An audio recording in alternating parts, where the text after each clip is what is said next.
Mula ng bata ako, isa lang ang layunin ko sa buhay.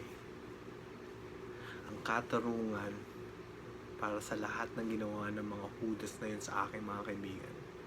Kaibigan. Sama-sama nila yung mga ginawa nila.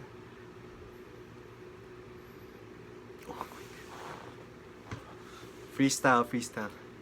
Oy mga boys, ito yung sasabihin ko sa inyo lahat ha. Wala kang magagawa sa buhay mo pag hindi mo isip na gusto mo. Kaya dapat, pag nag-iisip ka, kailangan focus. Dude!